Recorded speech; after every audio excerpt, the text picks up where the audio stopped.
Assalamualaikum warahmatullahi wabarakatuh. Bismillahirrahmanirrahim. Apa kabar anak-anak hebat? Alhamdulillahirrabbilalamin. Semoga kita semua selalu dalam lindungan serta rahmat dan karunia Allah Subhanahu wa Ta'ala. Amin amin ya rabbal alamin. Baiklah anak-anak, pembelajaran kita pada hari ini pendidikan agama Islam dan budi pekerti kelas 5, yaitu pelajaran 2, mengenal nama-nama Allah Subhanahu wa Ta'ala dan kitab-kitabnya, bagian B dan bagian C.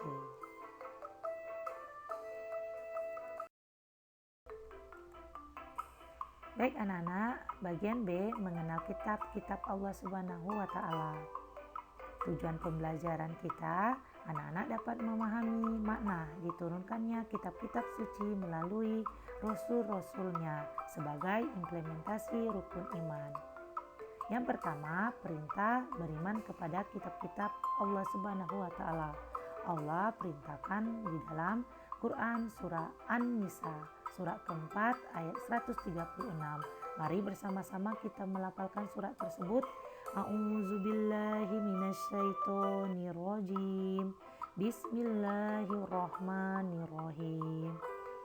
Ya ayyuhallazina amanu aminu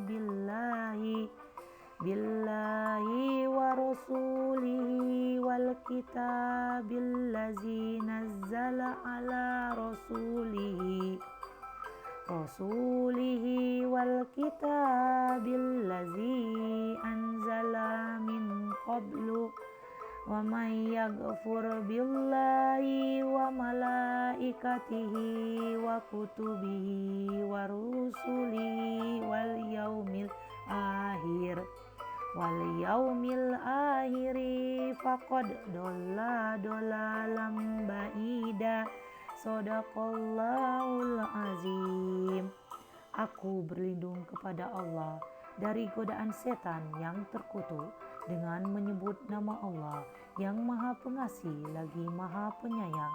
Wahai orang-orang yang beriman, tetaplah beriman kepada Allah dan Rasul-Nya, yaitu Muhammad, dan kepada kitab Al-Quran yang diturunkan kepada Rasul-Nya, serta kitab yang diturunkan sebelumnya. Barang siapa ingkar kepada Allah, malaikat-malaikatnya, kitab-kitabnya, rasul-rasulnya, dan hari kemudian, maka sungguh orang itu telah tersesat sangat jauh. Maha benar Allah dengan segala firman-Nya. Nah, dalam surah An-Nisa tersebut Allah perintahkan kepada kita untuk beriman kepada kitab Al-Quran yang Allah turunkan kepada Nabi Muhammad SAW dan beriman kepada kitab-kitab yang diturunkan kepada para rasul sebelum Nabi Muhammad.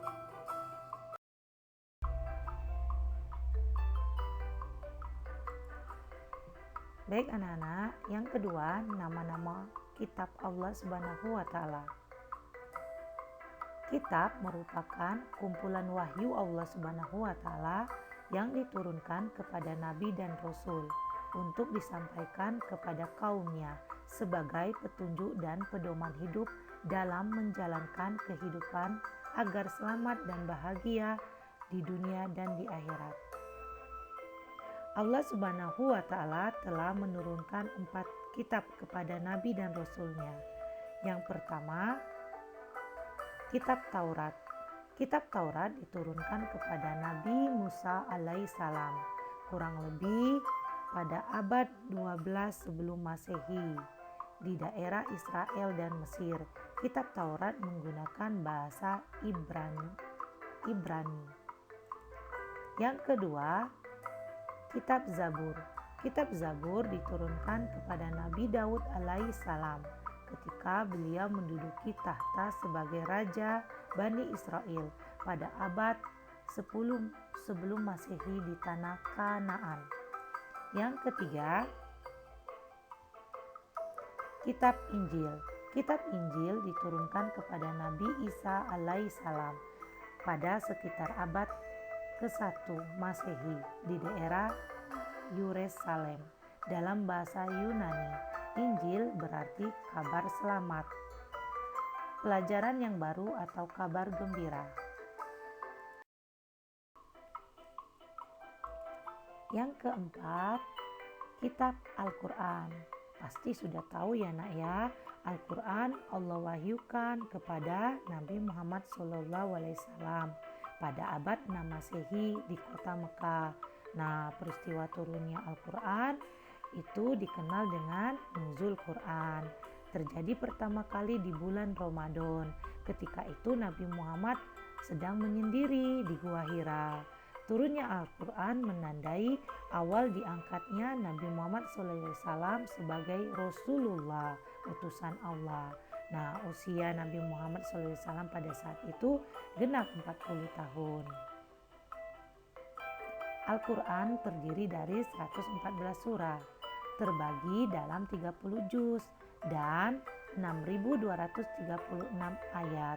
Al-Quran diwahyukan selama 22 tahun, 2 bulan, dan 22 hari. Wah, ternyata Allah mewahyukan Al-Quran itu bertahun-tahun ya nak ya kepada Nabi Muhammad SAW. Nah, saat itu Allah menurunkannya per lembar-lembar, terpisah-pisah, tidak seperti sekarang Al-Quran yang sudah dibukukan, yang dapat kita baca. Nah, Al-Quran yang diturunkan selembar-lembar atau berupa lembar-lembaran, nah itu disebut dengan suhuf ya.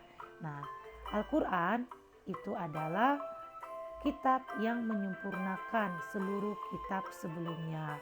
Nah, di dalam Al-Quran itu Allah menyempurnakan seluruh hukum-hukum Allah Subhanahu wa Ta'ala yang terdapat dalam kitab-kitab yang diturunkan sebelumnya. Nah, jadi Al-Quran itu adalah penyempurna dari kitab-kitab sebelumnya. Al-Quran diturunkan untuk seluruh umat manusia. Nah, jadi Al-Quran itu bukan hanya untuk umat Islam, tapi seluruh umat manusia ya nak, sebagai rahmat bagi semesta alam atau disebut juga rahmatan lil alamin. Yang ketiga, kitab Allah Subhanahu wa Ta'ala membawa ajaran terpuji. Nah, anak-anak, jika kita sudah membaca, terus memahami kandungan di dalam Al-Quran, dan kita harus mengamalkan di dalam kehidupan sehari-hari kita sesuai perintah Allah di dalam Al-Quran. Nah, yang pertama, ajaran terpuji kepada Sang Pencipta Allah Subhanahu wa Ta'ala. Nah, di dalam Al-Quran Allah memerintahkan kita untuk selalu beribadah, contoh melaksanakan sholat dan berdoa kepada Allah, memohon pertolongan hanya kepada Allah. Yang kedua, ajaran terpuji kepada sesama manusia. Nah, di dalam Al-Quran Allah pun menjelaskan, memerintahkan kepada kita untuk berperilaku terpuji kepada sesama manusia. Misal, kita bersahabat, menjalin silaturahmi, tidak mengejek, tidak berkelahi. Dan ketika ada teman yang butuh pertolongan, kita harus menolongnya. Yang ketiga, ajaran Allah agar kita berperilaku terpuji kepada hewan dan tumbuhan. Contoh, memberi makan hewan, merawat hewan, tidak menyakiti hewan, merawat tumbuhan, menyiram bunga, tidak menyakiti atau mencubit-cubit bunga dan tumbuhan lainnya. Yang keempat, ajaran Allah kepada kita untuk berperilaku terpuji kepada diri sendiri. Contoh, menjaga kebersihan, mandi, memotong kuku, mensikat gigi, dan belajar serta pergi ke sekolah. Alhamdulillah ya, ternyata lengkap sekali di dalam Al-Quran apa yang diperintahkan oleh Allah Subhanahu wa Ta'ala kepada kita hambanya agar kita selamat dan bahagia di dunia dan di akhirat. Demikianlah pembelajaran kita pada hari ini, pelajaran 2, mengenal nama-nama Allah Subhanahu wa Ta'ala dan kitab-kitabnya. Ibu harap kepada anak-anak setelah mempelajari pelajaran 2 ini, anak-anak dapat mengaplikasikan pembelajaran dua di dalam kehidupan sehari-hari dan selalu mengamalkan kitab suci Al-Quran di dalam kehidupan sehari-hari. Baik, kita akhiri pembelajaran kita dengan sama-sama melafalkan Alhamdulillahirobbil alamin. Ibu akhiri, wassalamualaikum warahmatullahi wabarakatuh.